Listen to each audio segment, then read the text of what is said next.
कहते हैं बच्चे देश का भविष्य होते हैं, लेकिन उन्हीं बच्चों के साथ भागलपुर में खिलवाड़ किया जा रहा है। तस्वीर विश्वविद्यालय क्षेत्र के नगर निगम प्राथमिक विद्यालय की है। स्कूल में 5वीं तक की पढ़ाई होती है, लेकिन कमरा सिर्फ एक ही है। वहीं टीचर की संख्या 2 है। एक कमरा, 2 टीचर और 5 क्लास। ऐसे में अंदाजा लगा सकते हैं कि पढ़ाई कैसी होगी। हम लोग 2 टीचर हैं, एक तरफ हम 3 क्लास लेकर बैठते हैं और 2 क्लास एक टीचर बैठती हैं, तो उसी में पढ़ता है सर।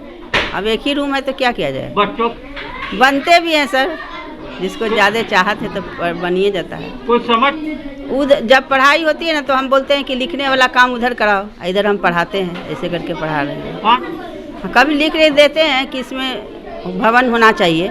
भवन अभी नहीं है, भवन बन जाएगा तो पढ़ाई और अच्छी होगी। यहाँ के बच्चे भी इंजीनियर और डॉक्टर बनना चाहते हैं, पढ़कर अपना और घर परिवार का नाम रोशन करना चाहते हैं। लेकिन एक कमरे में जब 5 क्लास चलेगी तो बच्चों का कितना भला होगा, इन बच्चों से ही सुन लीजिए। पढ़ते हो, सब साथ में पढ़ते हो? हाँ। कई क्लास तक के बच्चे? यहाँ पे हाँ 6 क्लास। 5 क्लास? हाँ 5 क्लास के सब बच्चे एक साथ ही पढ़ते हैं रूम में? हाँ। कुछ समझ में आता है? नहीं। क्या बनना चाहते हो? इंजीनियर।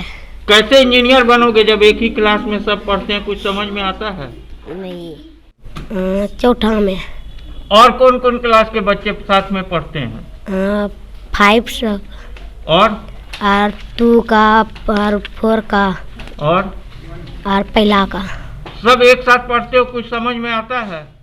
नहीं। स्कूल में बद इंतजामी है, कमरे नहीं है, शिक्षक की संख्या कम है, लेकिन शिक्षा विभाग को इसकी जानकारी ही नहीं है। जिला शिक्षा पदाधिकारी संजय कुमार ने जांच का आश्वासन दिया है, व्यवस्था दुरुस्त करने का भरोसा दिलाया है, लेकिन ये कहानी सिर्फ एक स्कूल की होती तो ना।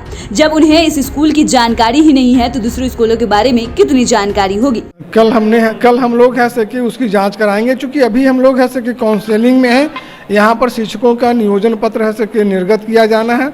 तो कल आप लोग के माध्यम से ये संज्ञान में आया कि एक ही कमरा है, और ये देखना होगा है सबसे पहले कि उसके पास ज़मीन है कि नहीं। यदि ज़मीन रहती है तो हम लोग ऐसे प्राकलन करा करके और कल से परसों तक विभाग को लिख देंगे कि उसमें है से कि प्राथमिक विद्यालय में अतिरिक्त कमरे की व्यवस्था कराई जाए।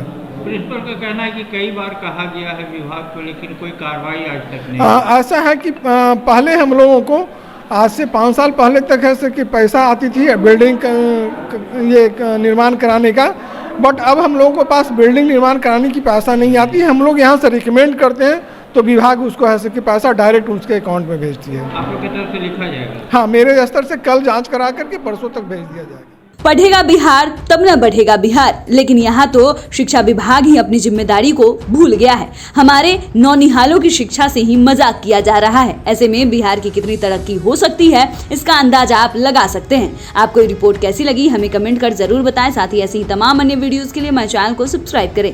धन्यवाद।